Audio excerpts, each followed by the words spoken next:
aquí con ustedes. Esta es una iglesia muy peculiar. Uno para que lo inviten aquí, esto es cada 4 años, esto es como periodo presidencial. La última vez que estuve aquí, no me reconocen, estuve interpretando el papel del Papá Noel. ¿Recuerdan en la obra de teatro los que alcanzaron a estar hace tal vez 3, 4 años? Sí, hace 4 años precisamente. Entonces estuvimos trayendo en esa ocasión un mensaje a esta comunidad, a la gente de esta unidad, un mensaje de esperanza, un poco de centro en lo que correspondía el sentido de la Navidad, que no es el regalo tradicional que nosotros damos, sino precisamente a Cristo. Y quizás sea esa una de las características más notables de nuestro tiempo, el hecho de que en nuestros días, y particularmente Colombia, se viva un tiempo de desesperanza, en muchos sentidos, ¿no? Vivimos una época en la que se ha perdido la desesperanza y hay muchas razones por las cuales eso ha sucedido.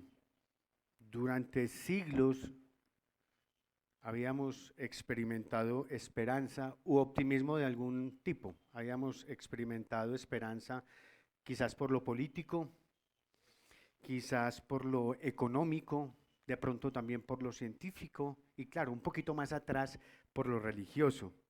Y ahora de pronto casi todo el mundo está hundido en la desesperanza, que se ha agudizado, por supuesto, de una manera muy notable con todos estos meses que llevamos de pandemia.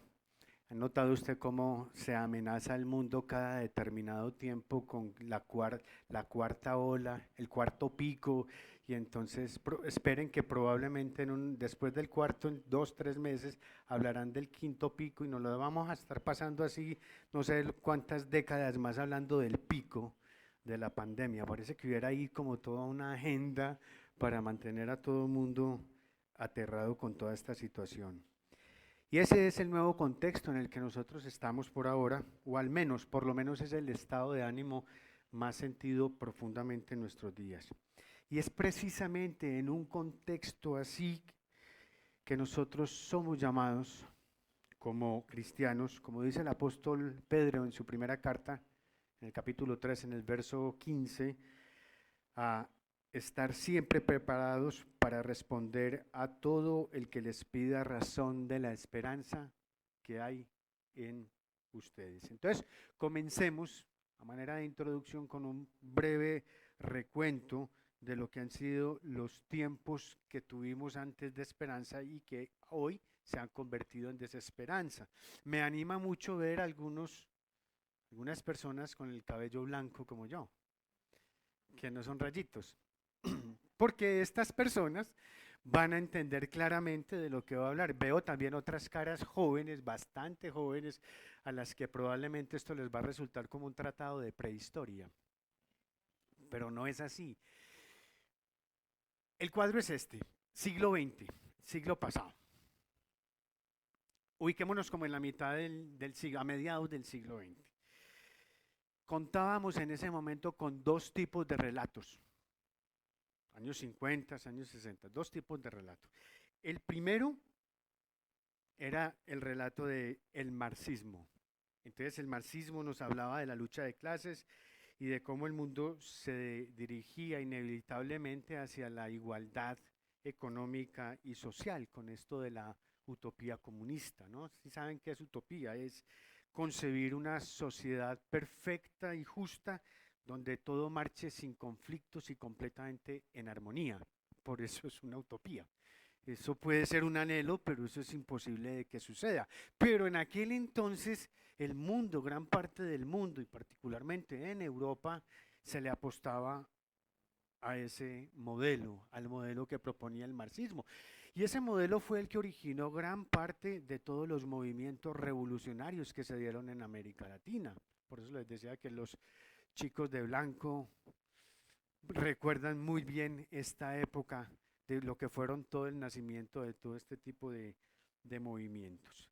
Ese relato entonces inspiró todas estas revoluciones,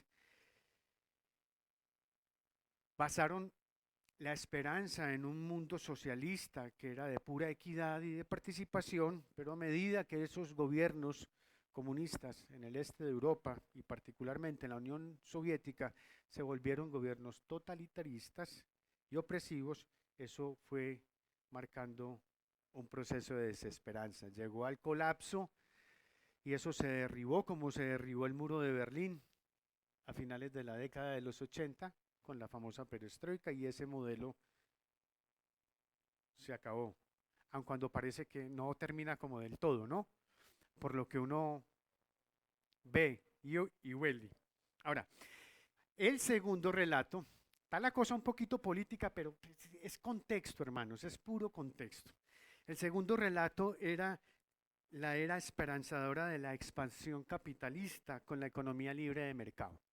Entonces, el mercado era el que iba a venir a resolver todos los problemas que todos teníamos, y la clave era que no se interfiriera con el mercado y que no se obstruyera y que no se colocara ningún tipo de regulación.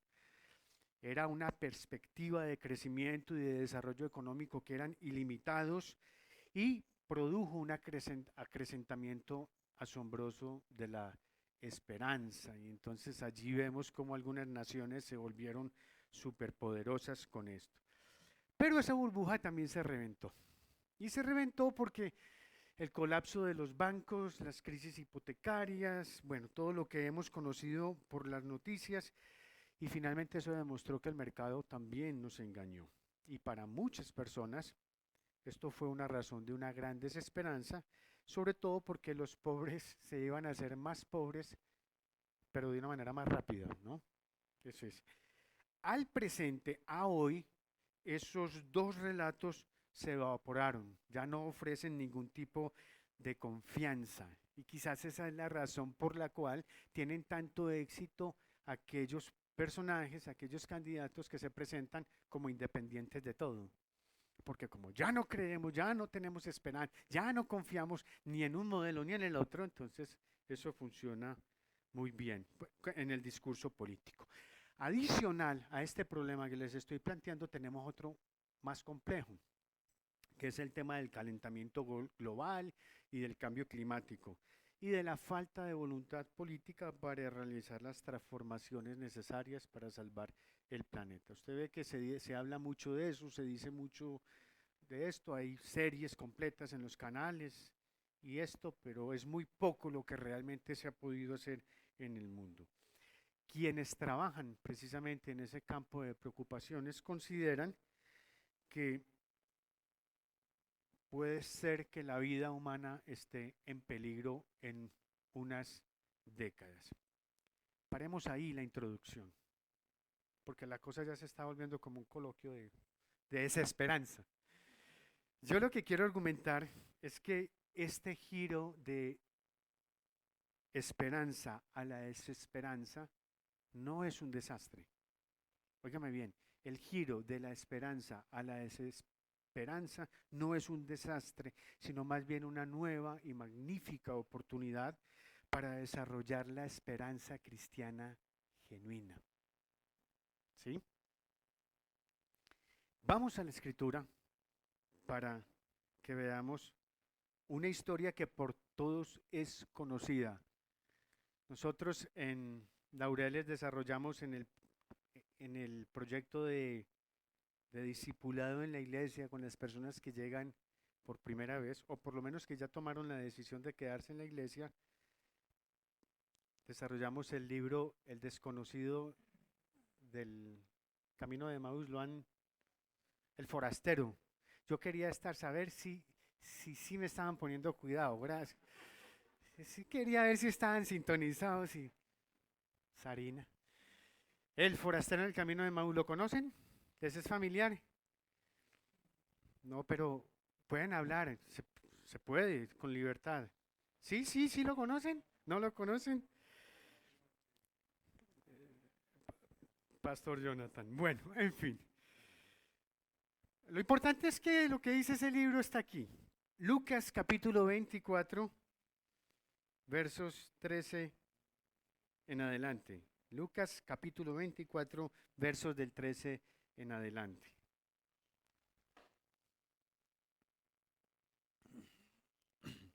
Fui muy desconsiderado, no tuve en cuenta las personas que nos están viendo a través del streaming. Hola a todos. Preferible pasar la pena en este momento que luego. Lucas capítulo 24, ya llegamos ahí, hermanos. Bien, dice la escritura, aquel mismo día,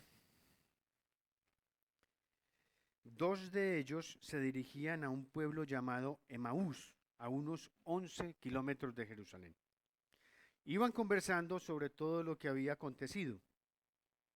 Sucedió que, mientras hablaban y discutían, Jesús mismo se acercó y comenzó a caminar con ellos, pero no lo reconocieron, pues sus ojos estaban velados.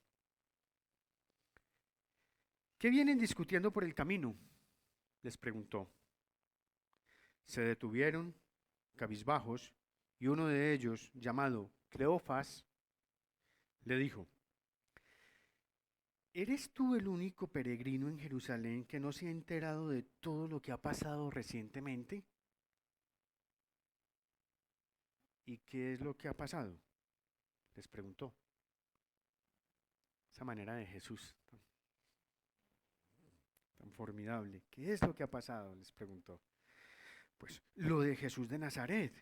Era un profeta poderoso en obras y en palabras delante de Dios y de todo el pueblo. Los jefes de los sacerdotes y nuestros gobernantes lo entregaron para ser condenado a muerte y lo crucificaron. Pero nosotros abrigábamos la esperanza de que era Él quien redimiría a Israel.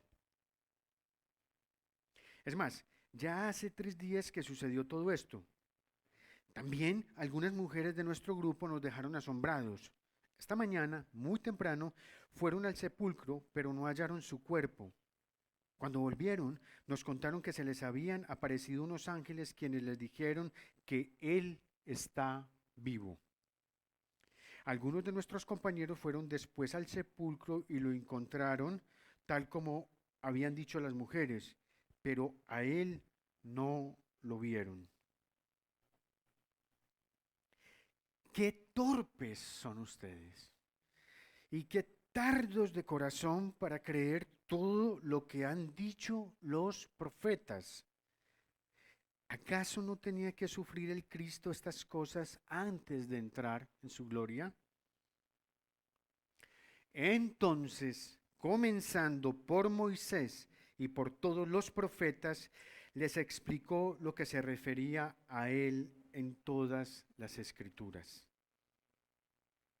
Al acercarse al pueblo a donde se dirigían, Jesús hizo como que iba más lejos, pero ellos insistieron. Quédate con nosotros, que está atardeciendo y ya es casi de noche. Así que entró para quedarse con ellos. Luego, estando con ellos a la mesa, tomó el pan, lo bendijo, lo partió y se lo dio. Entonces se les abrieron los ojos y lo reconocieron, pero él desapareció. Se decían el uno al otro, ¿no ardía nuestro corazón mientras conversaba con nosotros en el camino y nos explicaba las escrituras? Yo vuelvo y leo eso, hermanos. ¿No ardía nuestro corazón mientras conversaba con nosotros en el camino y nos explicaba las escrituras? Al instante se pusieron en camino y regresaron a Jerusalén. Allí encontraron a los 11 y a los que estaban reunidos con ellos. Es cierto, decían. El Señor ha resucitado y se le ha aparecido a Simón. Los dos, por su parte, contaron lo que les había sucedido en el camino y cómo habían reconocido a Jesús cuando partió el pan. Señor, te damos gracias por tu palabra, bendito Padre. Ayúdanos, Señor, a entenderla, ayúdanos a comprenderla.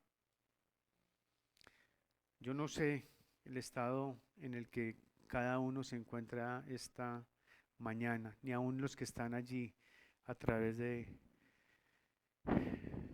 Zoom, cómo se encuentran, Señor. Yo sé cómo me encuentro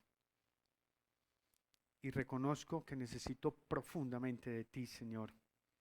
Algo me dice que mis hermanos también.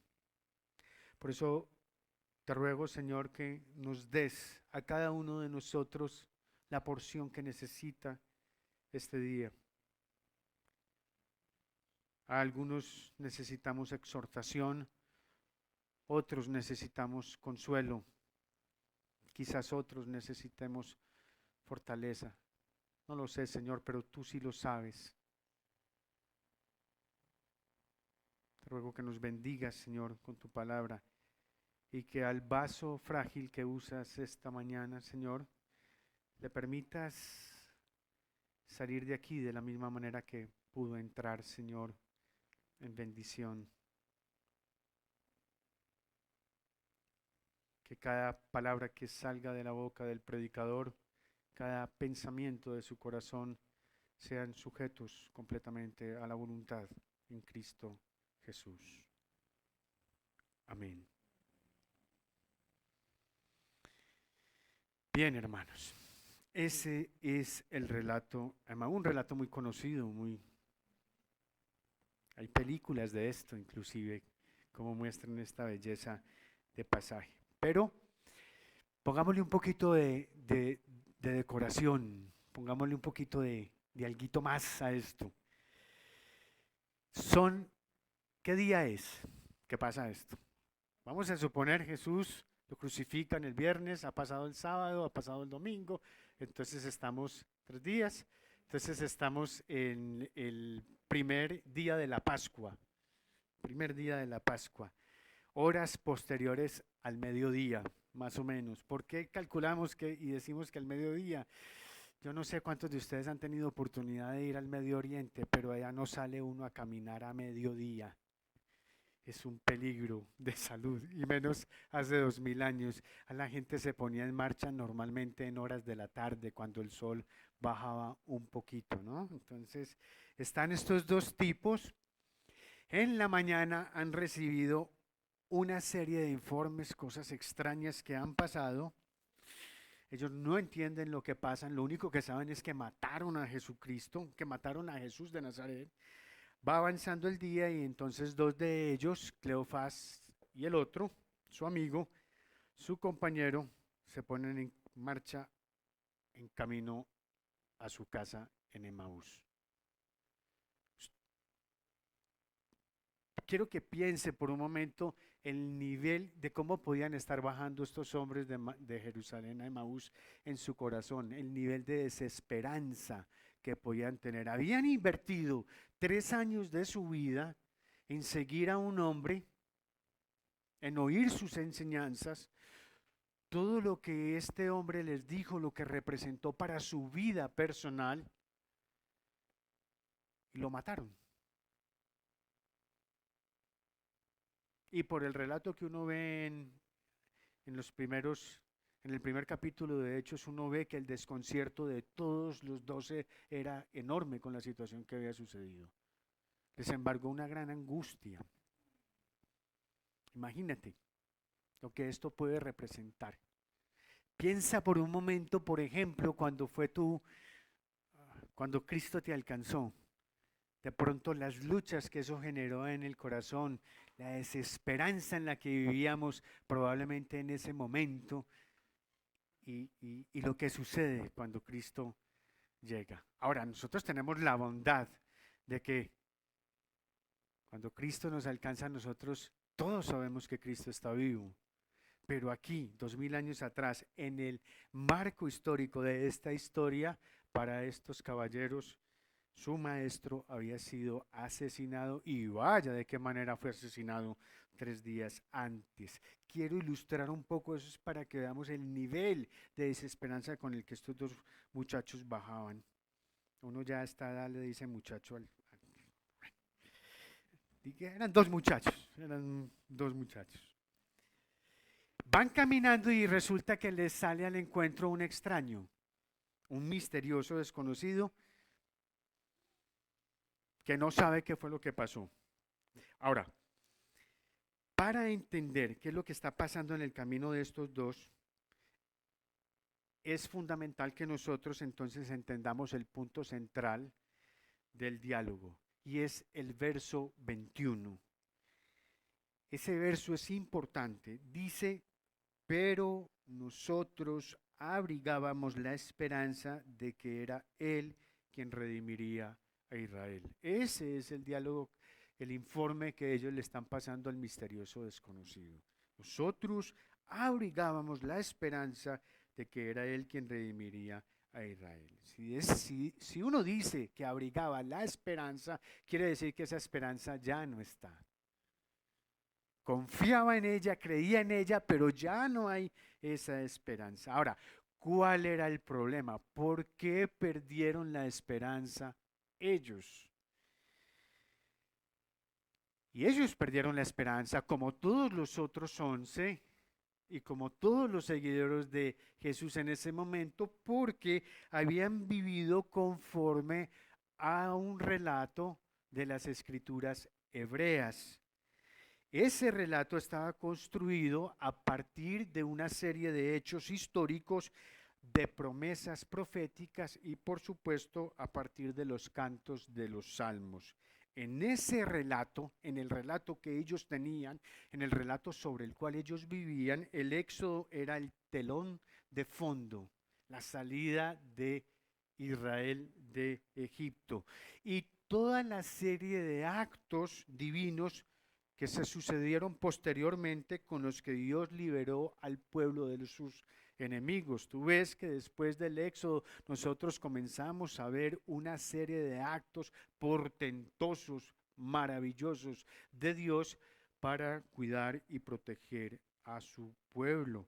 Esas historias formaron una serie de narraciones que apuntaban siempre a la misma dirección. ¿Y cuál era esa dirección? Esta. Esto es lo que ellos tenían en su corazón. Cuando la opresión pagana estuviera en todo su apogeo, sabían que una vez más el Dios de Israel intervendría y liberaría a su pueblo. Todo tenía que llegar al tope, todo tenía que llegar al tope, todo tenía que llegar al máximo. Y una vez eso se diera, entonces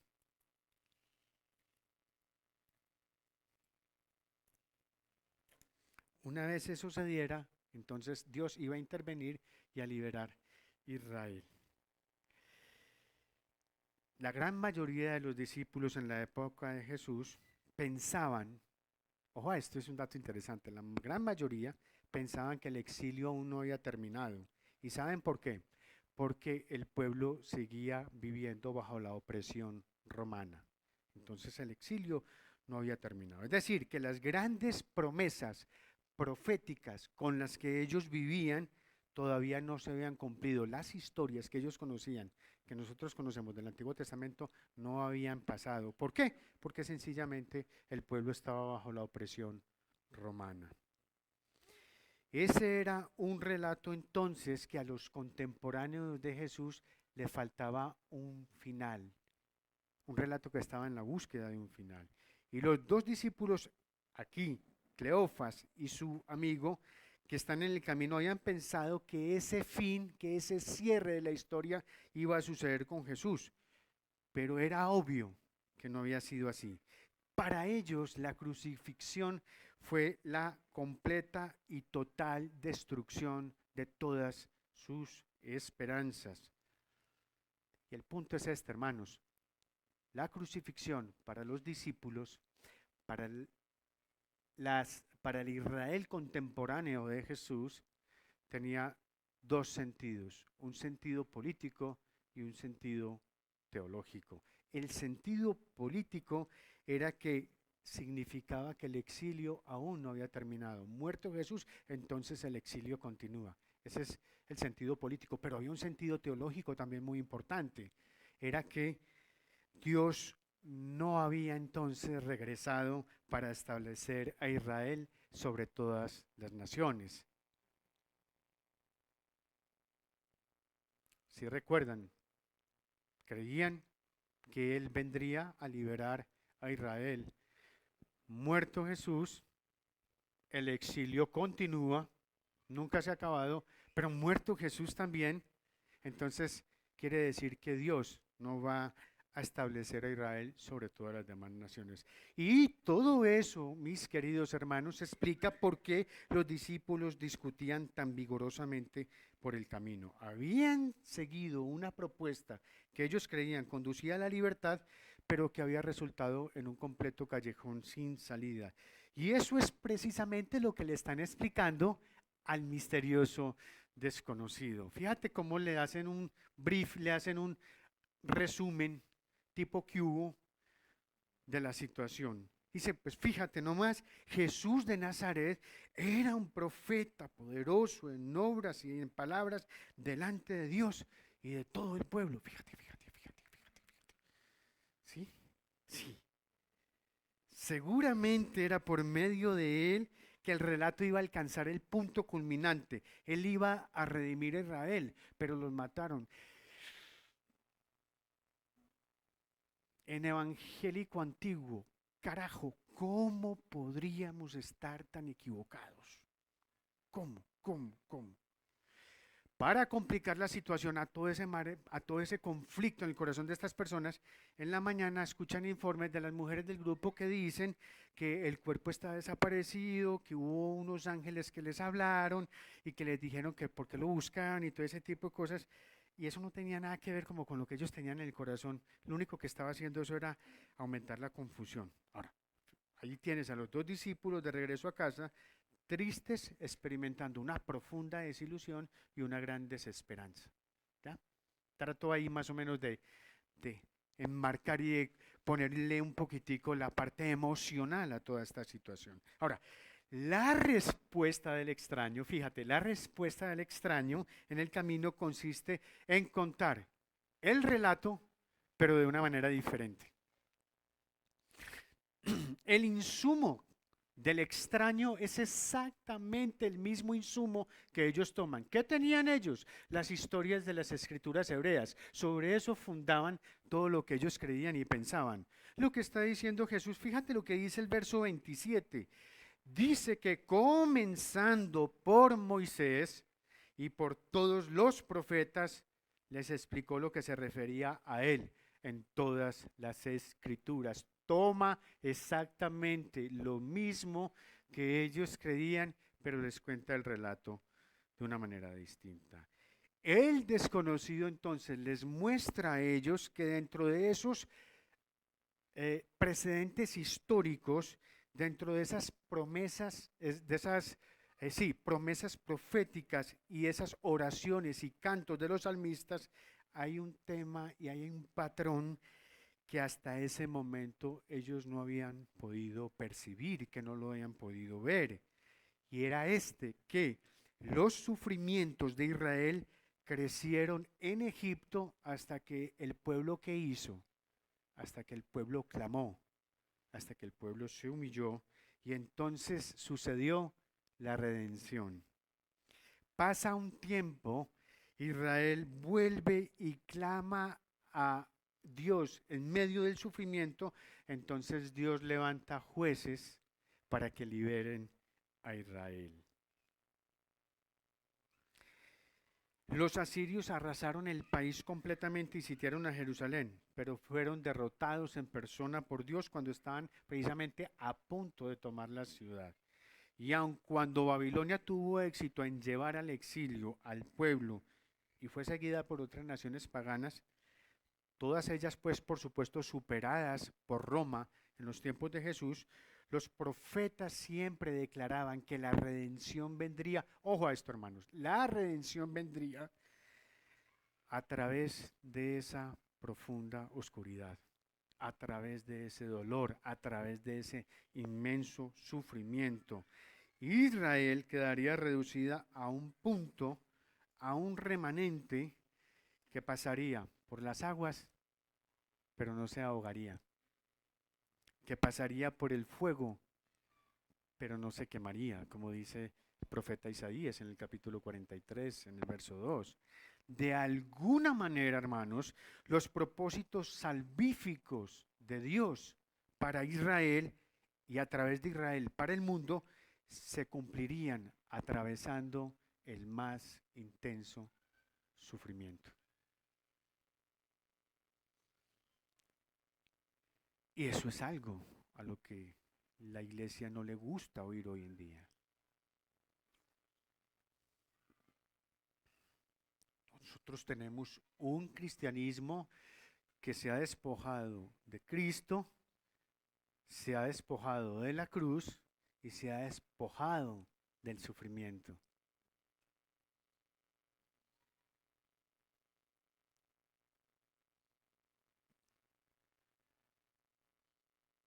Y tiene frases muy comunes. ¿Cómo estás, hermano? Mejor y mejorando. Y uno sabiendo que el hermano está en la inmunda, hermanos.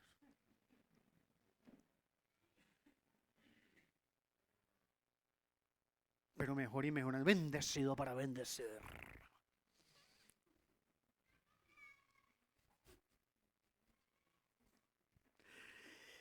Usted es el hijo del rey, por tanto es un príncipe.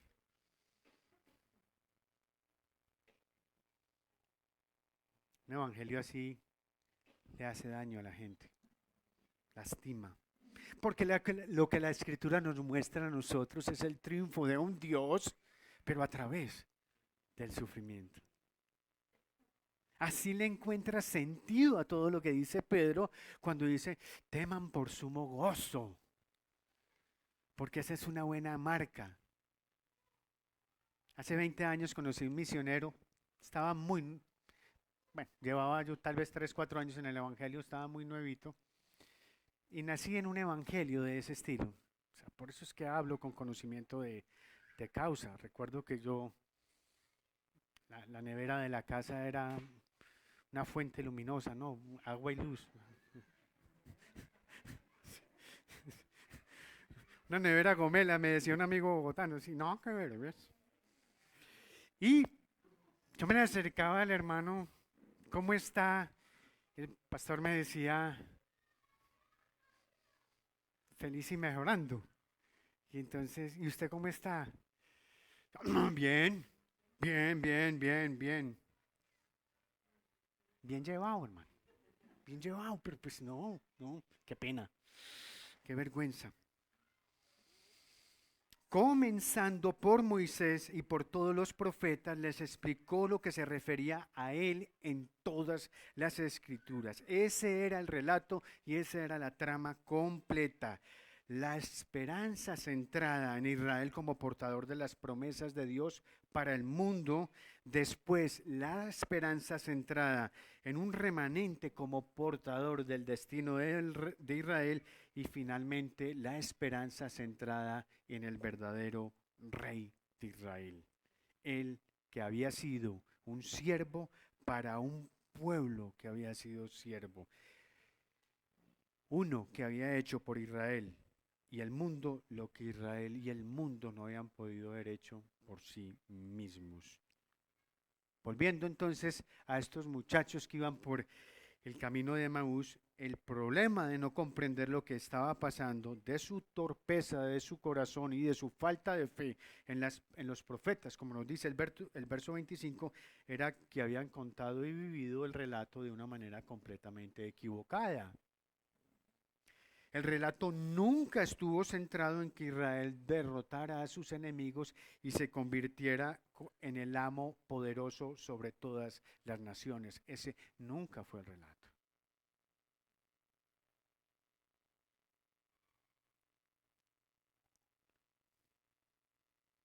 La iglesia nunca se va a parar sobre un mundo impío,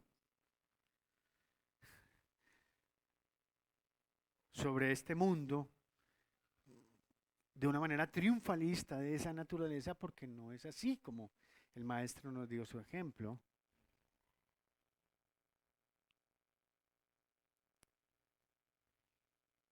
Nos llamó a amar al enemigo. ¿Qué enseñanza más difícil es esa, hermanos? Amar al enemigo.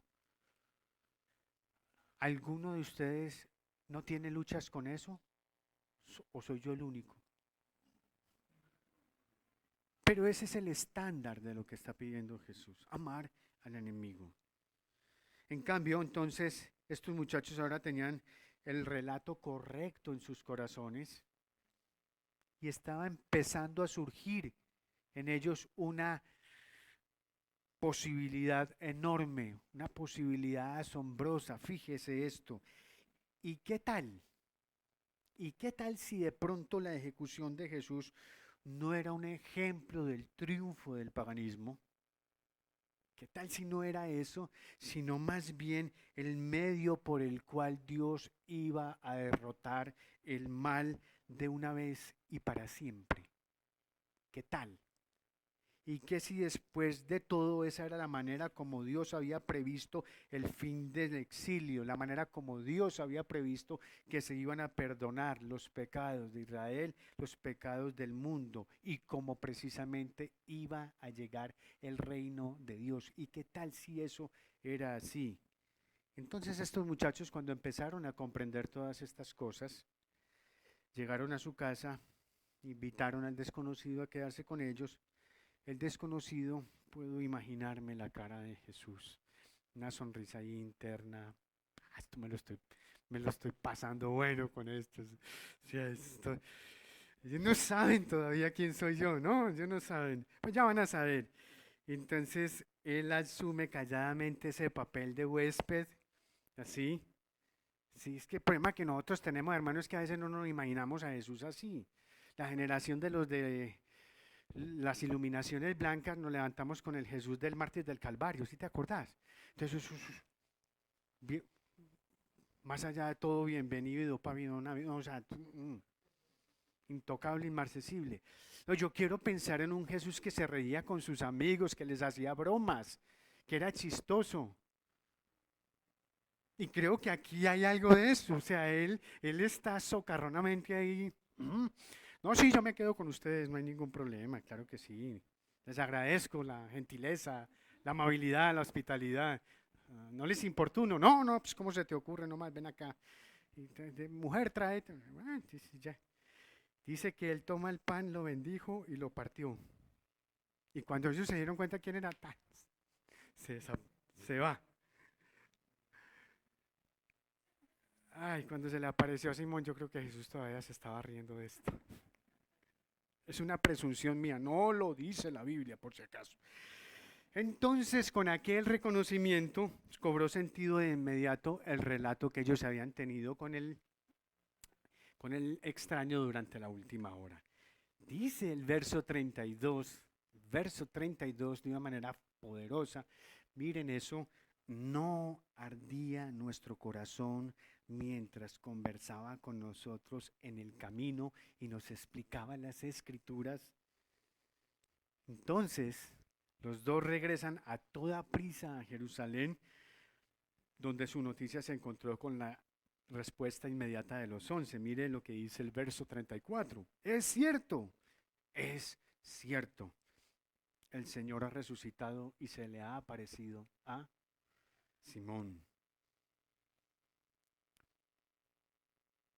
El Señor vive, hermanos. El Señor vive. El Señor vive. Vive. Jesús vive, hermanos. Es una excelente noticia. Jesús vive. Ha resucitado de la muerte. Por fin llegó el final del exilio. Los pecados han sido perdonados y el reino de Dios ha llegado a la tierra. Hombre, con una noticia de esas, ¿cómo no van a arder los corazones de quien entiende esto? Ahora, pensemos, hermanos, en nuestro contexto actual, en la realidad que a ti y a mí nos toca. Estamos frente a una realidad que realmente no se suponía que fuera lo que es. Lo que una vez produjo autoconfianza, a nosotros nos falló. Se nos fueron nuestros sueños de paz y de utopía para este mundo. Lo que una vez fue incuestionable ha dejado de serlo en la actualidad. y mire si no le pongo este ejemplo. Hace muchos, pero muchos años era muy honroso ser político. Hoy ser político es sinónimo de corrupción. Da pena. Hay familias en las cuales ya ni dicen que tienen un familiar en política, da pena. Él es muy querido, pero muy adorado. Como nieto divino, como sobrino el mejor, pero no sabemos más. Una vez el comercio se reguló por la seriedad de la palabra, otra vez los de los rayitos.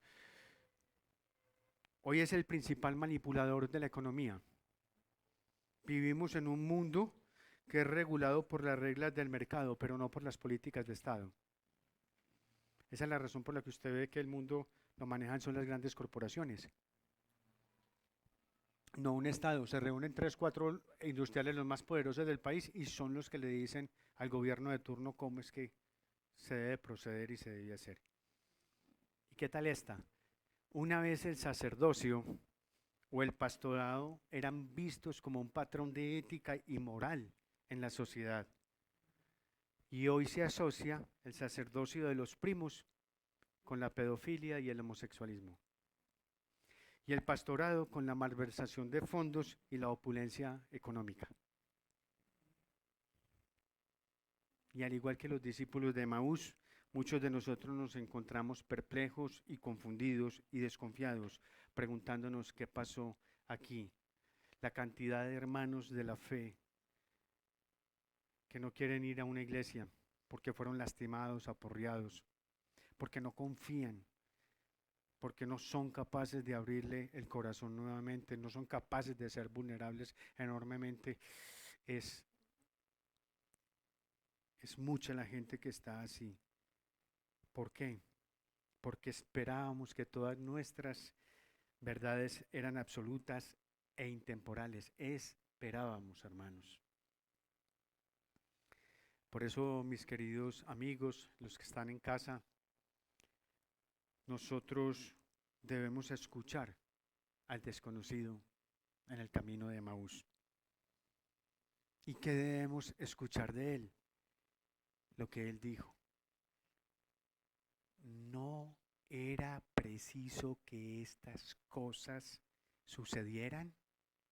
No era preciso que estas cosas sucedieran. ¿Acaso no era inevitable que el mundo esté como esté cuando el mundo entero ha legislado justamente en contra de todo lo que Dios prohíbe?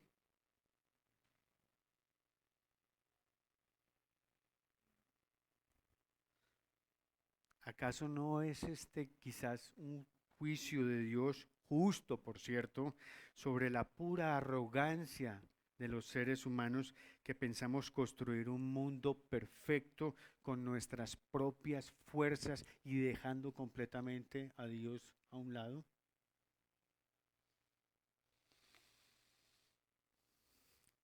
Nosotros no podemos confiar en las promesas de los poderosos, ni de los señores de la política, ni de los señores de la industria, ojo, y aún ni de los señores de la iglesia.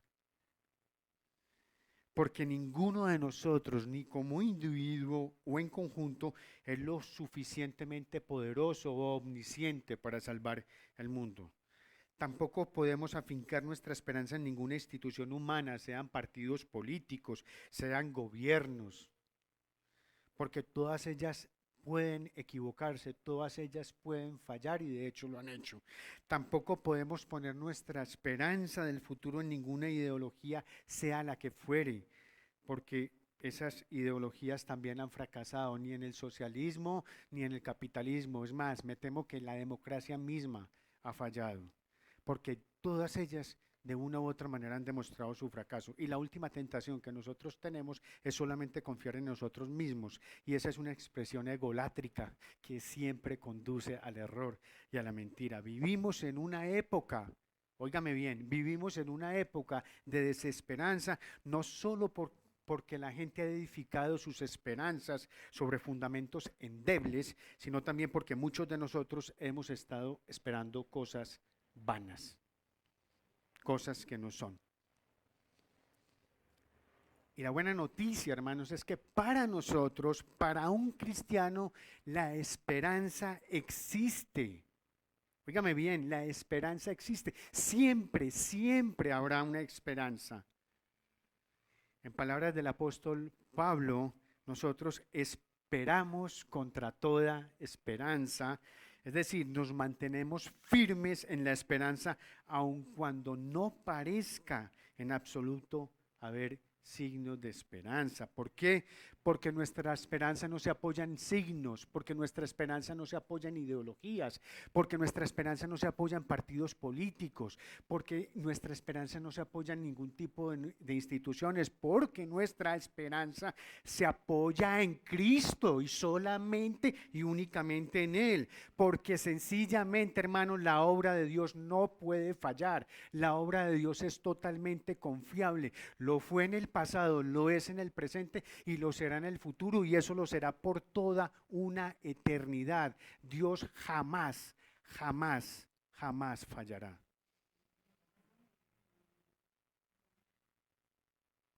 Y esa, hermanos, es la esperanza que nosotros tenemos. Esa es la esperanza. Allá es donde nosotros debemos poner nuestros ojos.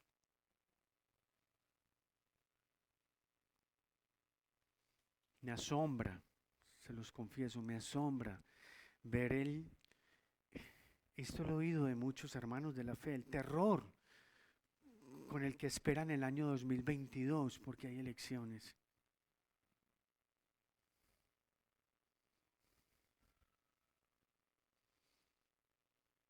Pero, hermanos, se nos olvida que nosotros somos peregrinos en este mundo, que nuestra ciudadanía no es de acá, que tenemos puestos los ojos en Cristo, que vive, que resucitó. Ningún líder, por fantástico que haya sido, se ha levantado de los muertos. Cristo se levantó de los muertos. Cristo alcanzó para nosotros lo que nadie ha podido hacer. Pero me dicen, sí, eso está muy bien, hermano, pero aquí en la tierra, acá, más acá del sol, carne y hueso, somos nosotros. Yo, sí, somos nosotros. Es probable que pasemos por tiempos difíciles. Es probable. Es probable. No vivamos más una utopía, es probable. Pero pasó Israel tiempos difíciles en Egipto. Pasó Israel tiempos difíciles en la época de los jueces. ¿En qué mundo vino Jesús? ¿A qué mundo vino Jesús? ¿Nació sí, acaso en una nación libre? Mire, ninguno de nosotros sabe qué es vivir bajo la opresión de otra nación. Hace más de 200 años de eso.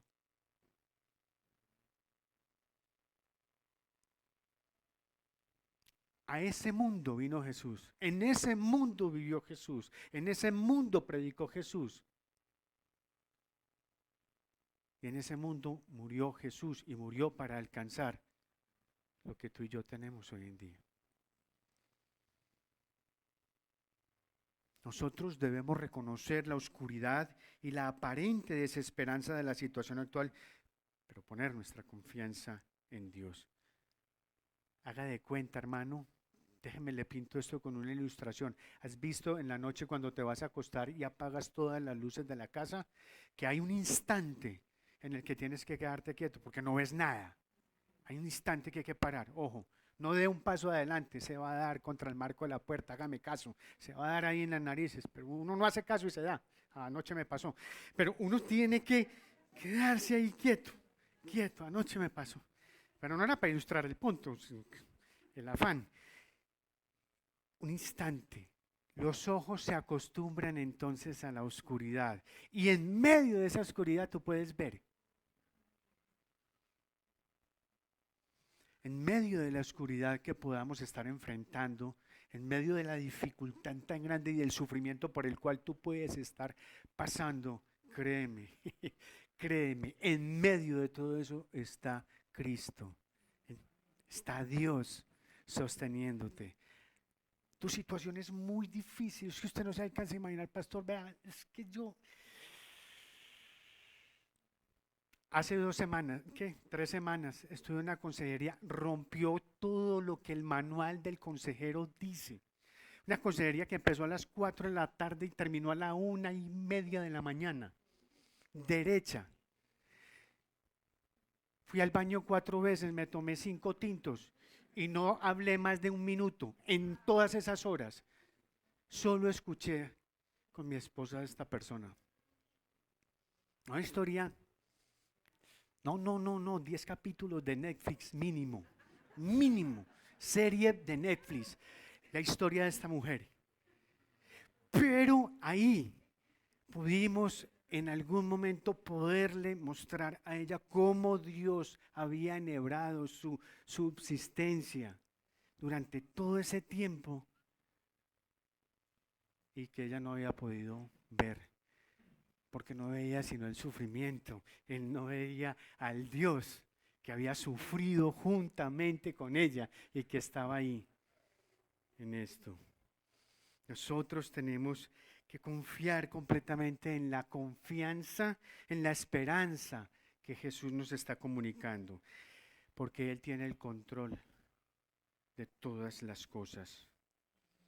Cuando nosotros aprendemos a contemplar la vida con una actitud de esperanza, es cuando vemos a Dios actuar en nuestro mundo.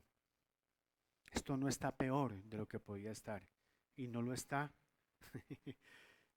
Es por Dios. ¿Y por qué por Dios? Porque es que aquí está la novia del Señor. Aquí está la novia del Señor.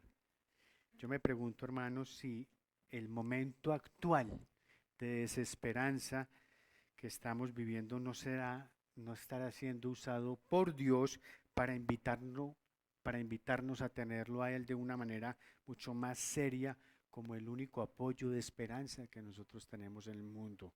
Nosotros no podemos refugiarnos en nadie más, en nadie más. A veces me pregunto si, como decía el santo Agustín, que si Dios no estará escribiendo derecho con renglones torcidos, es que decía Agustín de Hipona. Nuestro llamado, nuestra misión y nuestra vocación, óigame bien, nuestro llamado, nuestra misión y nuestra vocación es como la del desconocido en el camino de Emaús. Después de identificarnos con este momento de dolor mundial que estamos viviendo, debemos entonces nosotros contar el relato de una manera distinta, de una manera diferente. Debemos contar el verdadero relato de Dios al mundo, un relato que comienza en la cruz, cuando el propio Jesús se sintió abandonado por Dios. Fíjate esto desde lo emocional. Tienes ahí a Cristo, el Hijo de Dios, el Hijo de Dios. No es cualquier persona, es el Hijo de Dios. Está colgado en una cruz, crucificado. Solamente piensa que está ahí por algo que no hizo. Está ahí inocentemente. Está ahí inocentemente, pero está sufriendo, lo están matando, está muriendo. Y en el momento de más angustia, de más terror que él podía estar viviendo allí en su humanidad, busca a su Padre en los cielos y su Padre no está, no lo ve. Entonces exclama a viva voz: Dios mío, ¿por qué me has desamparado? O sea, el Hijo de Dios busca a su Padre no está ahí. En esa pregunta usted puede ver toda la desesperanza de Jesús. Solamente no está, sino que encima tiene que recibir toda la ira de Él. Toda la ira del Dios creador, toda la ira del Dios Padre, Toda la ira de Dios se descarga estrictamente en una sola persona, y esa persona es su propio Hijo. Ahí se descarga eso. En esa pregunta, Padre, Padre, ¿por qué me has desamparado? Usted puede ver toda la desesperanza ahí puesta en el momento más oscuro que ha tenido la humanidad en toda su historia. Pero usted puede ver ahí mismo, en ese mismo momento, toda la esperanza que se produjo desde esa misma cruz. Puede ver toda la esperanza que se produjo desde esa misma cruz. Un Dios creador que ahí se reveló con amor y justicia, un amor del que ninguna ideología puede tocar, y una justicia que viene del cielo para declarar justo por la fe al más vil de los pecadores como somos tú y yo. Un amor y una justicia que se da a conocer en Jesucristo, quien tomó la naturaleza de siervo, se despojó, se humilló y se entregó. En un relato, hermanos, que jamás fue manipulador, que no fue opresor, que nunca fue ningún juego de poder, que no fue nunca una segunda agenda. Un relato que siempre ha sido sanador y restaurador. Un relato de un Dios que se da a conocer en esa relación de amar y ser amado. Si de verdad, hermanos, si de verdad este amor de Dios en Cristo emana de nosotros y a través de nosotros, este mundo posmoderno jamás podrá desafiar a la iglesia del Señor. No hay forma de que lo haga. Quiero concluir con lo siguiente para que oremos. Nosotros tenemos que aceptar el fracaso de esta sociedad. Eso hay que aceptarlo. Es real. Usted ve cómo mes a mes se legisla en contra del Señor. Nosotros nos tenemos que identificar con el dolor que como sociedad vivimos, pero debemos contar el verdadero relato de Jesús. ¿Y sabe por qué?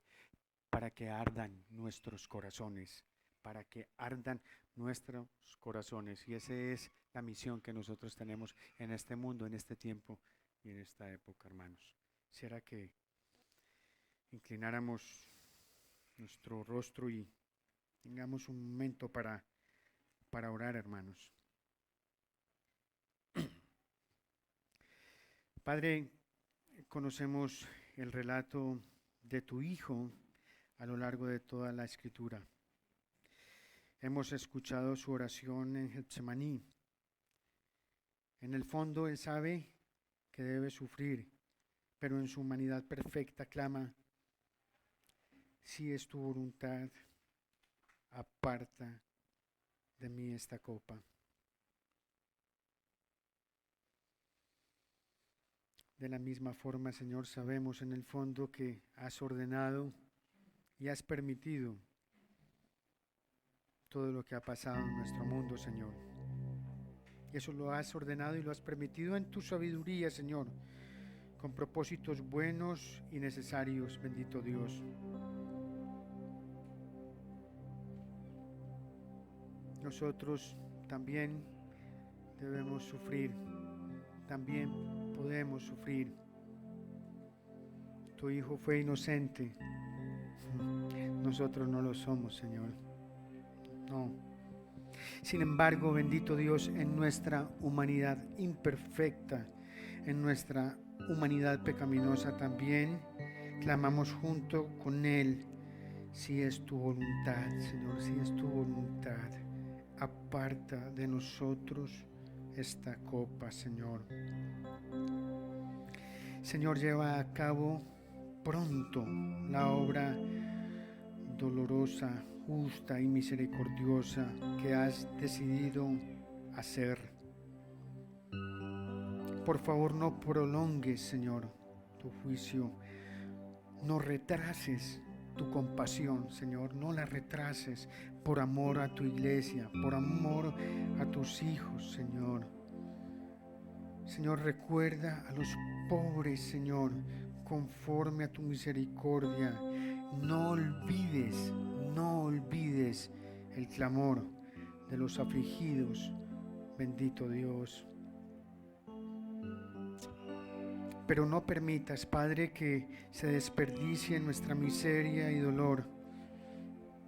Oh, Señor, no lo permitas. Purifica a tu pueblo, Señor, de la obsesión con un materialismo vano, con un entretenimiento sin Cristo, con un cristianismo sin la cruz, Señor.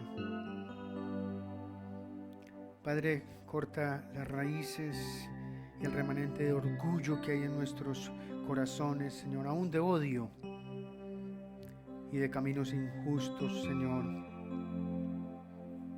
Concédenos la capacidad, Dios, de indignarnos cuando despreciemos tu gloria. Abre los ojos de nuestros corazones para que veamos y probemos la belleza de Cristo. Inclina, Señor, nuestros corazones hacia tu palabra, hacia tu Hijo y hacia tu camino, Señor. Llénanos de valentía, Señor, en este tiempo, pero llénanos también de compasión, Señor. Haz que tu nombre sea reconocido por la forma en la que nosotros, tu pueblo, sirve. Señor, extiende tu mano y obra un gran despertar, Señor, por el bien del mundo, Señor, que perece, que está aturdido completamente y confundido por doctrinas, por ideas, por teorías, por ideologías engañosas, Señor. Así como has afligido los cuerpos, Señor, te ruego para que aflijas las almas dormidas, Señor. No permitas, bendito Dios, que se queden dormidas en la oscuridad del orgullo ni en la oscuridad de la incredulidad, Señor. En tu gran misericordia, Padre, dile a esos huesos que vivan, Señor. Y haz, bendito Dios, que los corazones y las almas de millones vean claramente el infinito valor de tu Hijo Jesucristo. Te oramos en el nombre del Padre, del Hijo y del Espíritu Santo. Amén. Amén. Gracias por acompañarnos. Si quieres conectarte con nosotros, síguenos en nuestras redes sociales, en Facebook, en Instagram y en YouTube. Estamos como Redil Belén. Te esperamos para estar conectados.